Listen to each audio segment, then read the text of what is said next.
Yo, what's going on YouTube? This is Nick at Valor Martial Arts in Kalamazoo, Michigan. And in this video, we're going to cover the basics of the traditional Shotokan front stance, or Zenkutsu Dachi in Japanese. Alright, so before we jump into it, make sure you're hitting that subscribe button and ringing the bell to turn on notifications, and that way you can be updated anytime we're putting out an awesome video or tutorial. Alright, let's go ahead and jump right into it. Alright, so in a front stance, about 60 to 70% of our weight will be shifted onto our front leg.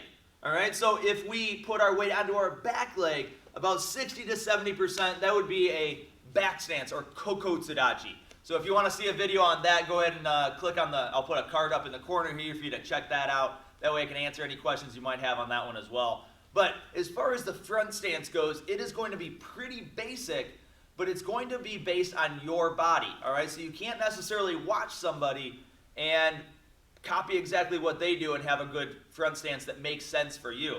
Alright, so as we're moving, if I'm just walking forward and I pause and I turn forward, this is approximately shoulder width or hip width wide, which is where we're going to be for yoi, or our natural stance. Alright, so if you're working with puzzle mats, normally you'll be about half of one of these squares, where if I double it, it may be kibidachi, or horse ride stance.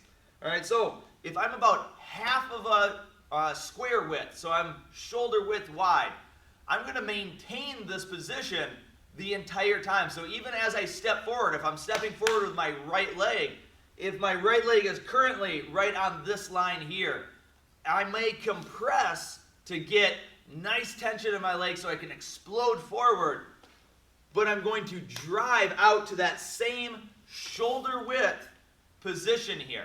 Alright, so as I compress this way, I step out and I go to here. Alright, so you may start just in the middle of one of these squares, and you can shift out with your left leg or your right leg, but you're always going to go to shoulder width wide. Alright, so that's going to make it so it's comfortable, but not, it's going to be effective, all right? Because if I step too narrow, I'm going to be off balance. I'm not going to have good balance. If I step way too wide like this, if I punch, my body's going to be thrown backwards because I'm not going to have any support behind my leg. All right, so as far as the length, this is where you're going to see a lot of variation from one person to another. All right, a good way to find this, there's a couple different ways. One is just to step forward really big, and wherever your foot lands, if it's a comfortable long distance, that is a good front stance for you. What I really like to see, though, is if you're running, your running stride, if you just pause and set this foot down, this is going to be the strongest position for your body naturally. All right, so you'll actually see this with Olympic sprinters. They'll be pushing off, and they'll actually look like they're in a front stance midair.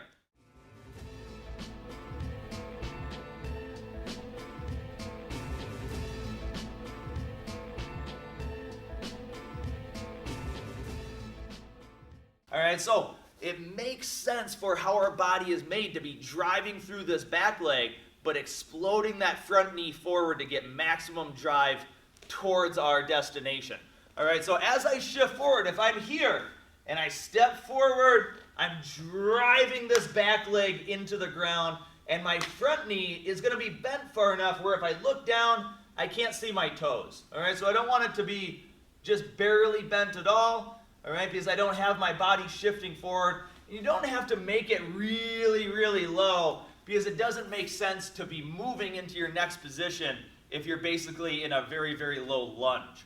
Alright, so as far as our foot position, as I step forward, it's not going to really do much. I'm going to keep my foot facing straight forward. My knee is going to be facing straight towards my opponent, and that's pretty much it. Alright, if I turn this in, it's really bad for my knee joint. If I turn it out, my body's going in a different direction. So I really want this facing in the direction of my power, or my line of attack. All right, my back foot, this is where you'll see a little bit of variation as well, depending on your flexibility.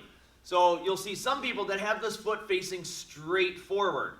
Now, based on flexibility, or if you've had a past like ankle injury, something like that, you may not be able to get it to face straight forward. But facing slightly off to the side is okay, We just don't want it facing completely off this way. All right, so a 45 and less is usually okay. All right, so the further you can get it towards the front, the better. All right, so if I'm here and I shift forward, I'm not going to turn this foot preemptively. So I'm not going to turn it and then step forward, because I wouldn't be able to have time for that if I was actually having to use this. So I'm going to keep this foot facing straight forward. I'm going to compress my knees and shift in, and then if this foot needs to, it'll turn off to the side. All right, if you notice that your heel is up, that's usually meaning that your foot is too far forward for your flexibility. So you may have to let that foot turn out so you can set your heel down, because we want that heel driving into the back behind us here, almost like a lightning rod. So if there's power hitting us here, our back leg can support us. All right, so make sure you're not locking this back leg out, because if you're locking it, of course, that's going to be very bad for our knee joint. We just don't want it super bent where I may collapse over it. So we want it to be straight and strong, but just not locked out. All right, so keep this nice and strong, pressing into the ground for whatever technique you may be doing. All right, now in different videos, we will cover the different blocks, and in those we'll talk about our hip position, because we have two different kinds. We have shomen, or forward facing or front facing, and we have hanmi, which is half facing or a bladed body posture. So most of our blocks will be done out of hanmi, or a bladed body posture, and most of our punches will be done to shomen, or squared. All right, so in other videos we will look into that. So if you're interested, check out our block videos, our punch videos, anything that you may need some help with. We're going to be there to hopefully help you out with it. So if you have any requests for future videos, toss them in the comment box. But other than that, I hope you enjoyed the video, and happy training. I'll see you guys in the next one. Peace.